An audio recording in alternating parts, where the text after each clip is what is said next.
Hi, I'm Jackie, and I'm from Hazard. I teach kindergarten at Roy G. Eversole, and this is my 8th year at Hazard in kindergarten, and I've also taught 3rd grade.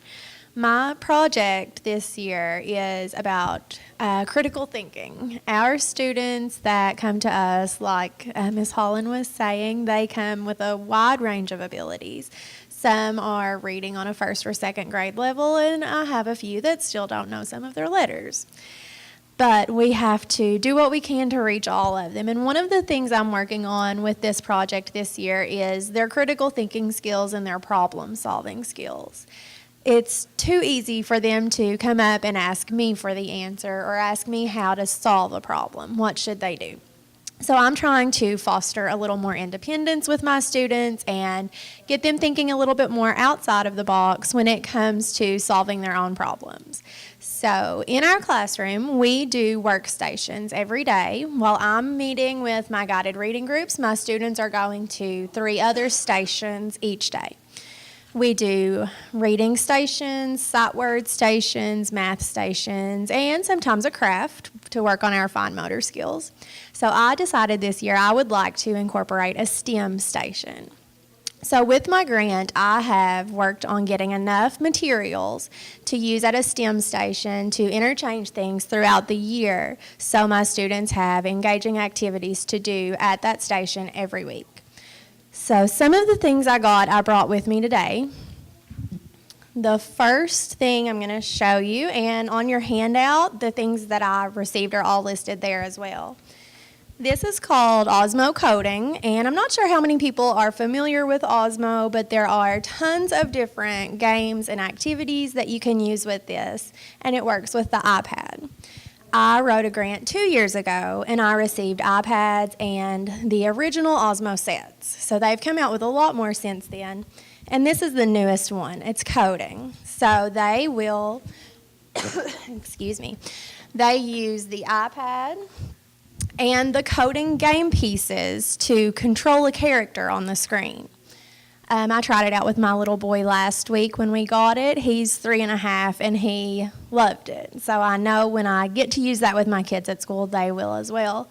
They control this character, telling him which way to move and how many blocks on the screen he should move in order to help him reach a goal. He wants to collect strawberries along the way, and there are specific places that he needs to go.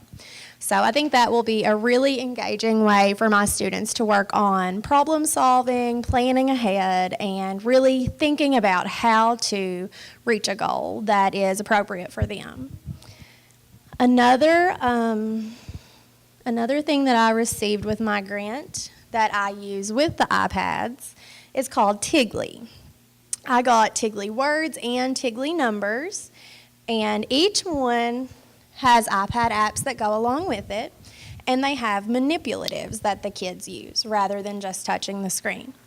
This is the Tiggly Words game, and there are letters for all of the vowels. So there's A, E, I, O, or U, and there are activities as simple as making cookies for each letter or making cookies for words. There is a Story Maker app, several different choices for how they can play with the Tiggly Words.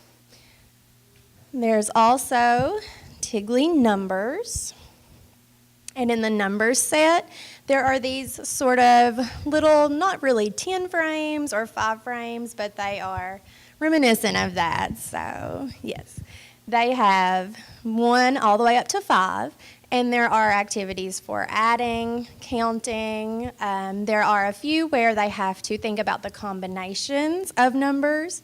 So there is this little creature that you have to get from one side to the other across a bridge, and they have to really think about the combinations that they're going to use, because there are a certain number of blocks that they have to go across.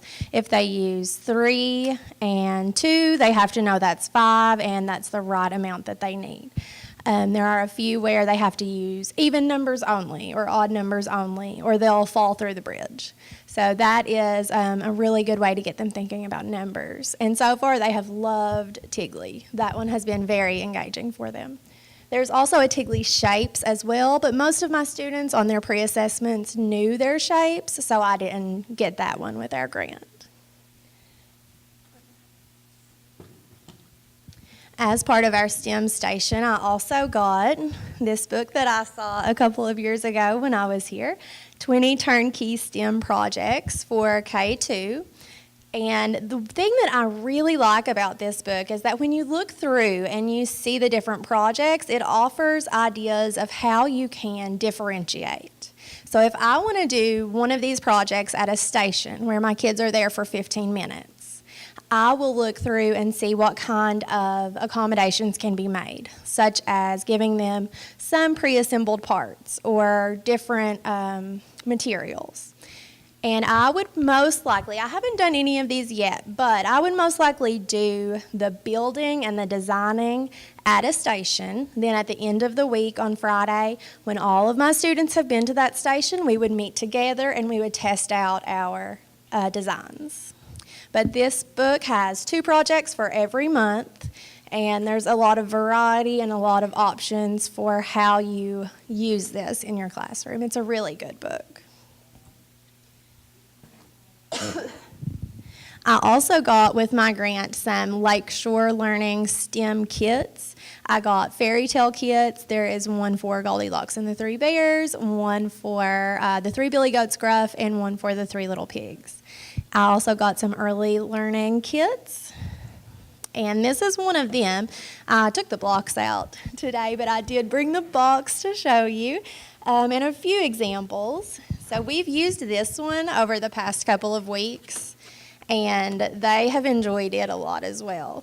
So I put out one card for them. This was the first one we did. It was the most simple design. They had to build both of these structures. They had to copy the design, and they had to see which one was more stable. So we were able to talk about what that means, talk about how they can make it stable. And after they finished, I asked them to improve the design of the structure that wasn't as stable. So I asked them to rework it and build it another way to make it better. There are cards in this one also for making a pendulum. The design on this card won't knock down the little board at the end, the block. So they have to redesign it. They have to figure out how to make the pendulum long enough to reach the block at the end and how to make it able to swing that far. There's a wide variety of things here talking about force and making the ball roll and move inside of the structure.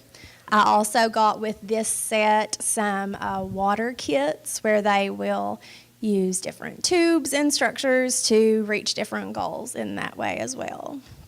But on the handout that I gave you guys, I have everything listed that I got with my kit, with my grant. And I also have 2 QR codes on here. If you scan those codes, it will show you a video about Tiggly words and one about Osmo coding if you're interested in seeing more about that. And if anybody wants to see any of this stuff after the session, I'll have it over here. Does anybody have any questions? Okay, thank you.